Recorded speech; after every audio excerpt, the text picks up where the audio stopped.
Who will be the next comptroller of the Lone Star State? Good evening, I'm Edel Howland with Houston Public Media. Welcome back to Red, White and Blue. Linda Laurel is off tonight, but we'll be back next week. From collecting taxes to managing the state budget, the Comptroller of Texas is in charge of the state's financial stability. Current Comptroller Susan Combs announced over a year ago that she would retire when her term ends in 2015. Hoping to take the reins as the state's new comptroller are Republican Glenn Hagar and Democrat Mike Collier. We invited both candidates to be on the program. Glenn Hagar was unable to attend. Tonight we're happy to have with us in studio the Democratic candidate for comptroller, Mike Collier. And grilling the candidate on issues this evening, as always, our hosts David Jones and Gary Polland. Well, David, I will say this about Mike. We're glad to have you here, but reviewing your resume and comparing your qualifications to a lot of the Democratic ticket, I find you to be well qualified for the position you're running. Thank you. So that's a plus. It's too bad your party didn't run more people with quality like this gentleman. Yeah, Mike called me early, and I said governor, and he turned me down. Okay.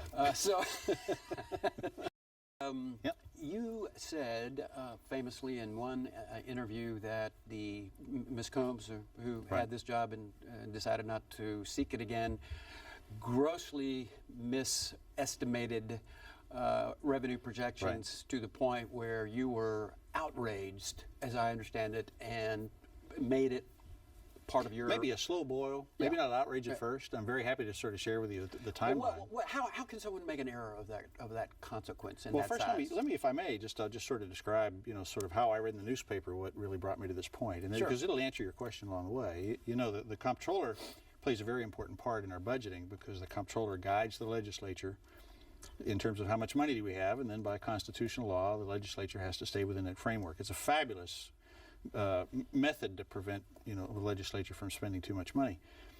In the start of the 82nd legislature, so this is back in 2011, and I was a partner at PricewaterhouseCoopers at the time, reading the newspaper in the morning, I read that suddenly we had a deficit, which surprised me because in business the worst was over. And I thought, what is it about Texas accounting that we're 18 months late in having a problem? There was going to be a deficit. We were not going to use the rainy day fund. That triggered cuts, including very deep cuts to education, and that whole thing bothered me. I didn't quite understand it at the time, but the whole thing bothered me. It didn't sit well with me. So I began to pay attention to Texas politics, and it was at the start of the next legislative session. Now this is the 83rd legislature, 2 years later, and by then it was clear that we had plenty of money, that we didn't have those deficits. My instincts were right. It was clear that we had plenty of money. She had said, if you want some numbers, she had said that we would have $72.2 billion to spend in the biennium. That was a low number, 3% less than the previous biennium. That drove the cuts. Ultimately, we had $90.2 billion.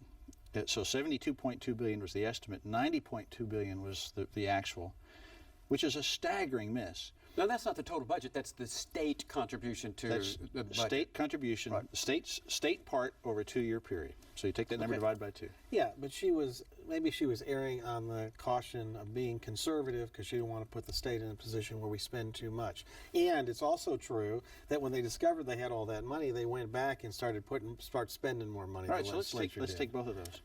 I asked myself the same question. Let me go back and have a look at that problem estimate.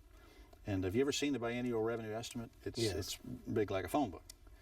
A lot of details, but it has a covering letter. It has a nice covering letter to the governor. And I could not believe my eyes. Go back and look at it. You'll be very surprised. Page 1 says that revenues are declining. We're building up a deficit. We're going to have 2.9% less to spend. Page 2, business is booming. Our economy is growing and has been. That in and of itself should have been a very red flag. Now, if you're a financial executive and you see a red flag like that, you continue to look, right?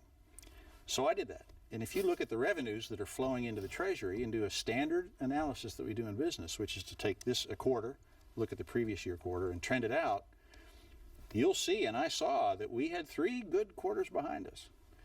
So then you should have immediately said there's something wrong with this estimate. And in the face of that uncertainty, rather than cut education, we should have used the rainy day fund. Right? So now I have the benefit of hindsight, and I can go back and reconstruct what happened. And so I don't really want to go back and retrade It sounds old to me deals. like she wrote, this was all written for Rick Perry so he could run for president. And, page 1 is we need to find ways to cut our expenses. And page 2 is everything is great. The Texas miracle is ongoing. That was Rick Perry's game plan. That was certainly my suspicion, and I get that question all the time. But let's look forward. Here's what I think it means in terms of going forward. Was it politics or was it incompetence? I don't care. Let's reform it so that we take politics out and put competence in. Simple as that. Don't we use outside consultants to give us estimates of the state's gross national product Oh, and I'm sure performance? there's all sorts of feedback. Because I'm aware of that because I filed suit against the state to enforce the spending caps, which I believed and my client believed were being busted by game playing with numbers. But we do have outside economists who tell us what they think and where the economy is going. So that would be important. Yeah, but see, Gary, that's not the heart of the issue. The heart of the issue and the way we need to change it and what we need to do different is to modernize the way we do this process. And by that I mean specifically that we should do the forecast every quarter. It's so obvious to me coming out of the business world because it works so well in business. The legislature meets every other year. That's fine. I wish Washington met every other year. That Don't would you? be good. Yes, absolutely. But- David does it. He wants to meet every day. But in a large, complex state like Texas, and you know how large we are. We are a $100 billion operation, 300,000 employees if you add everybody up. In a large, complex state, which is what we've become, that old-fashioned system isn't working. If, on the other hand, you do the forecast every quarter, just like we do in business, let me just tell you what happens. It's good. First of all, you will be more accurate. You'll have no choice Well, but that's to a be good more idea to be more Second, there won't be any room for politics. Because if you have to stand up every 3 months and go back over what you said and what happened, there's no room for politics. And then third, people have much better information in a more timely manner. And you can look at what's happening right now and see how that reform would be so relevant to what's happening right now. And why do I say that? It's because of this. We have an election coming up, right? How many people know that we have $5 billion, $6 billion, $7 billion more in surplus coming at us than even we thought? I know. David knows. Yeah, Patrick just told us. How many Yes. voters? How many voters know? But anyone who watches our show. And my point is this. If you are like me and you want great schools, highways that are safe and manageable, and you see that we have all this money, you'd have different expectations of your legislature. Yeah, we would. But actually, some of the expectations are they're going to end diversions from the transportation taxes. I agree with that.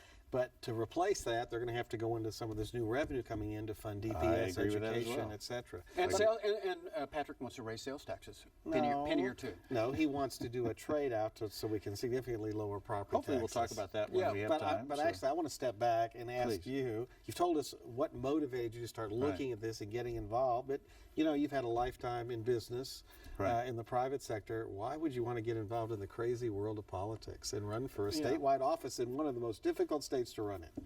And give us that business background, so that people can know more about you. Okay, well, just to summarize my resume leading up to this, it's not a political resume. I never done anything in politics. I started at Exxon as a landman. Then went back to graduate school, certified public accountant, 22 years at PricewaterhouseCoopers, 10 of that as a partner. Took early retirement because I wanted to do things more meaningful in life. Goldman Sachs put me to work as a CFO of an oil company, and we were selling the oil company at the time that Susan Combs was stepping down, and I read there were no Democrats stepping up. And Bill White often said, and I'm a big fan of Bill White's, he often said that people should leave the business world to go do this, to serve. Imagine a world if you had people who had an expertise that might be useful to the citizens to turn up and serve. So I really felt like I had to do this. Now you're going to ask me why did I run as a Democrat, I think. Well, that'd be the next question. Why didn't you run the Republican I get this primary? question all the time if you have Since that it sounds resume. like you are, you're a voter who votes not based on party, but based on Based on the people, person. based on what I've read. He knows where the social issues are going with your party, and it's anathema to him. thanks for And the he nation. doesn't have to say that.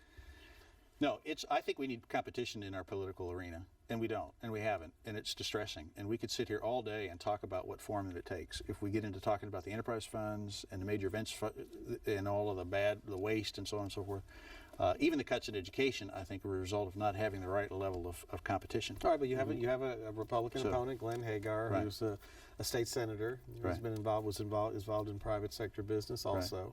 So I'm sure he's out there saying similar things that he's going to improve on the office. He was a farmer. Okay, corporate farmer, maybe. Yeah.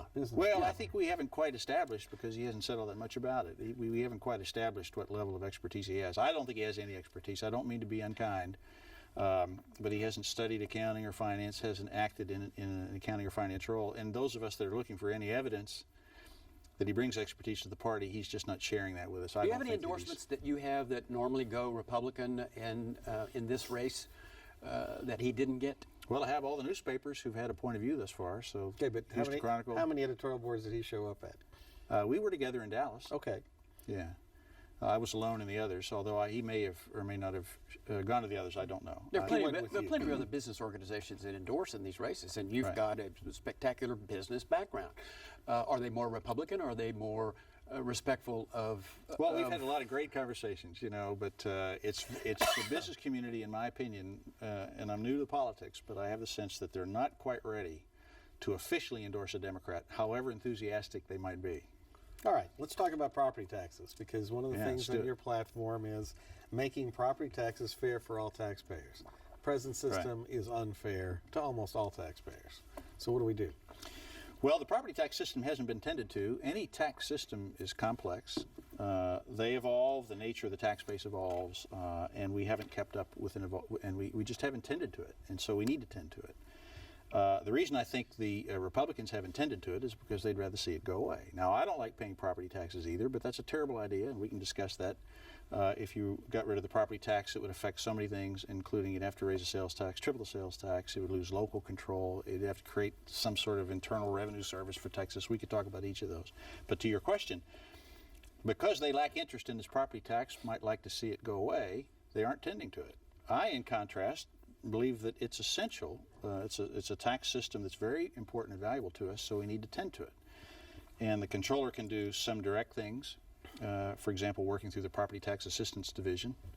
As you may or may not know, the controller has this division. This division goes and sees the central appraisal districts once every other year, deals with methods and practices. So to the extent that there's anxiety that appraisers are overzealous or incompetent, that's where you solve that problem. Indirectly, the controller, I think, should look at this concern that Texans have, rightfully, about the appraised value of commercial industrial properties. And so there's some laws on the books related to the appeals process that give large companies opportunities to drive their value down that aren't available to homeowners and small businesses. There's anecdotal evidence to suggest that it isn't fair, and we need to fix that. You don't hear Republicans talk about that part too much. No, because they talk about the rates being too high, and that by the way, the comptroller's office that you talked about has been an engine for pushing appraisals higher, because the state government has an interest in higher appraisals, especially on school taxes, because of Robin Hood and the capturing of the money that comes from the local districts and goes to the state. Just one more reason why we ought to take politics out of it, shouldn't we? I mean, shouldn't the controller? Shouldn't we? This, and I say this on the campaign trail, and I mean it. We should take politics out of that office and put competence into it. Everybody ought to trust the comptroller. Republicans as well. It ought to be fair. Maybe it should be appointed. What should the Comptroller of Texas have done as the enterprise fund was being administered by the governor? Well, we should talk about not only the enterprise fund, but the major events trust fund and the whole family of funds. Very problematic, very concerning to all Texans. Why do we pay our hard-earned money into the center, into the government, hoping that it gets spent on schools and roads, and then it gets spent on what? This stuff. It's very frustrating. A racetrack in Austin? Yeah. So there are very serious, what I call fiscal internal controls that need to be addressed in state government. I don't necessarily think that these enterprise funds are a bad thing. I mean, if they're done properly and they attract jobs, that's a very good thing. But you got to put emphasis on done properly. What's lacking, what's so obvious to me that we haven't really focused on, are what I call good fiscal internal controls, the checks and balances that you need to make sure that these things, and so the results are very dissatisfying. So I'm who very should unhappy be with it. who should be administering the enterprise fund and the special events fund? Well, first of all, a comptroller shouldn't administer anything.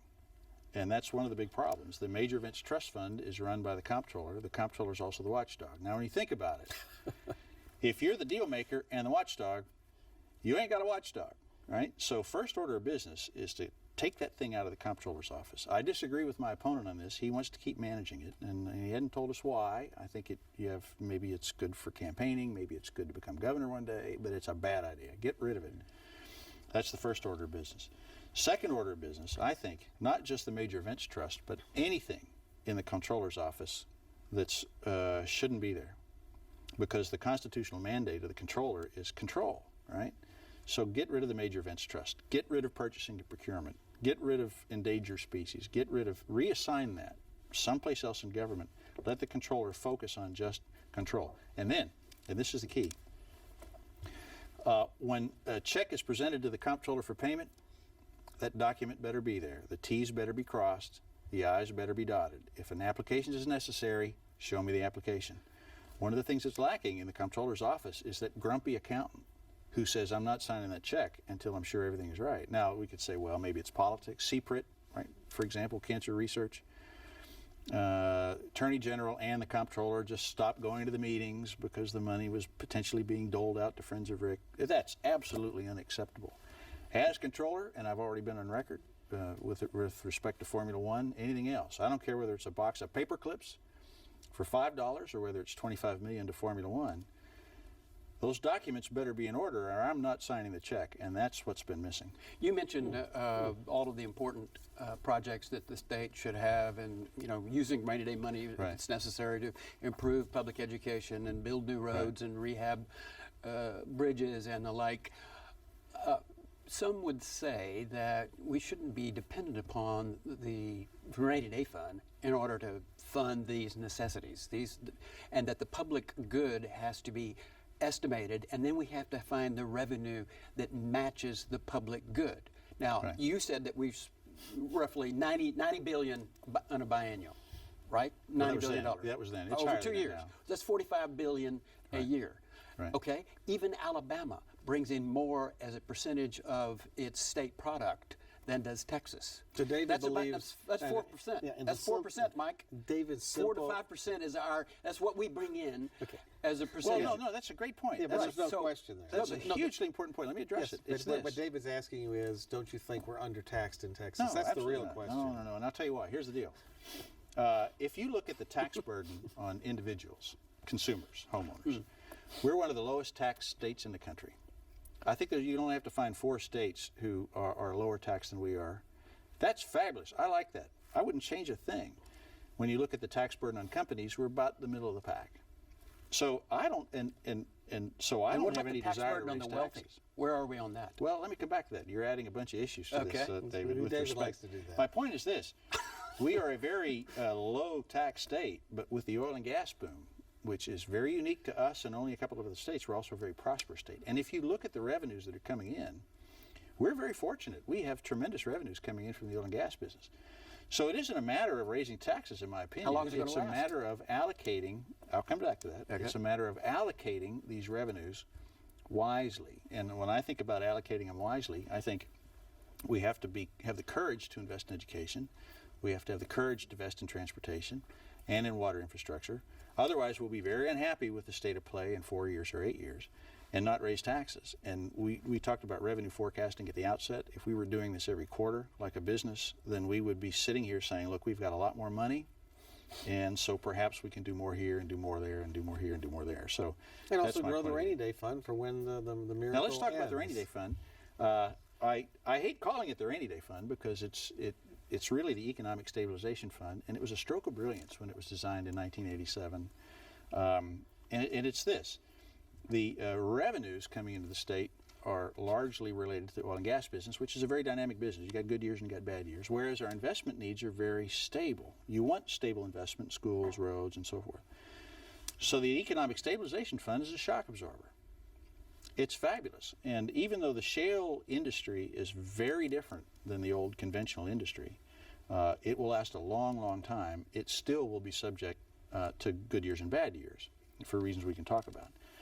I think it's essential that we train ourselves to use the Economic Stabilization Fund as a shock absorber, and don't be afraid to do that. If we want to invest in schools, invest in roads, invest in water, then we must use that Economic Stabilization Fund for the purpose for which it's intended and fix the revenue forecast. So to summarize, I think we can do a lot more without raising taxes, and I'm absolutely determined to make that happen. Do you want to keep the rainy day fund around? I think Do the we have for the reasons a balance? for the reasons that we suggest. I mean, as long as we are highly levered to the oil and gas business, which I suspect we will be for a few hundred years, then it will always be a very dynamic revenue source. And while we're talking about taxes, So yes, the answer is yes. Our system, our property tax system, is riddled with exceptions and loopholes. Right. One of the loopholes, or not called loopholes, it was an incentive for drilling in the High-cost states. gas. Exactly. High-cost gas. Why do we still give away $1 billion a year on that?